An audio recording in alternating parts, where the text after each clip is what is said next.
অসংখ্য নেতাকর্মী অক্লান্ত পরিশ্রম করেছিল। বিশেষ করে আমার বাবা সমতুল্য যে চাচারা ছিলেন প্রত্যেকে অনেক খেটেছেন, কিন্তু বিভিন্ন ষড়যন্ত্রের মুখে পড়ে আমরা এবার শেরপুর সদর থেকে ধানের প্রতীকে তুলে আনতে পারিনি, এটা সত্য।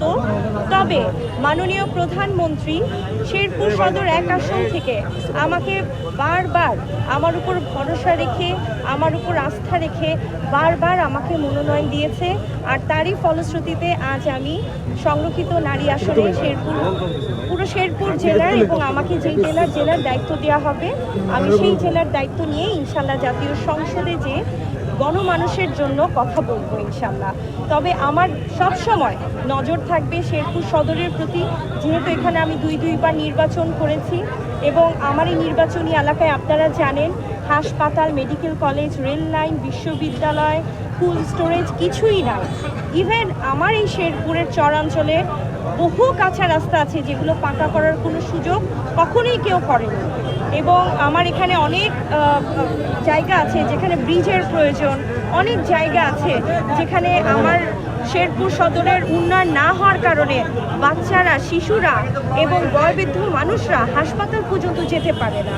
কাজেই এখন সময় এসেছে, মাননীয় প্রধানমন্ত্রী যে বিশ্বাস রেখে আমার উপর দায়িত্ব অর্পণ করেছে, আমি ইনশাল্লাহ শেরপুর সদরের প্রত্যেকটা মানুষের তথা শেরপুর জেলার সকলের দায়িত্ব নিয়ে আমি সকলের মুখে হাসি ফোটাবো ইনশাল্লাহ।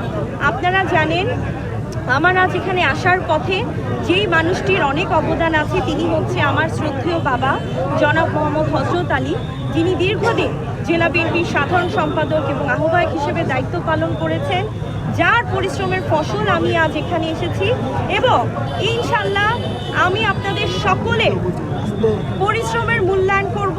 আমি এটি আজকে আমার মূল কথা থাকবে এবং আমি আজকে আমার শেরপুরের মাটিতে দাঁড়িয়ে শপথ করছি শেরপুর সদরের উন্নয়ন ইনশাল্লাহ ডাক্তার প্রিয়াঙ্কার হাত ধরেই হবে। আর বেশি দিন নেই যেদিন আমরা ফ্যামিলি কার্ড নিয়ে এসে ঘরে ঘরে আমার মা চাচিদের মুখে হাসি ফোটাবো এবং 31 দফার আলোকে মাননীয় প্রধানমন্ত্রী বাংলাদেশকে নিয়ে যে ভিশন, সেই ভিশনের পথে আমার শেরপুর সদর উন্নয়নের দ্বার প্রান্তে চলে যাবে ইনশাল্লাহ। আমার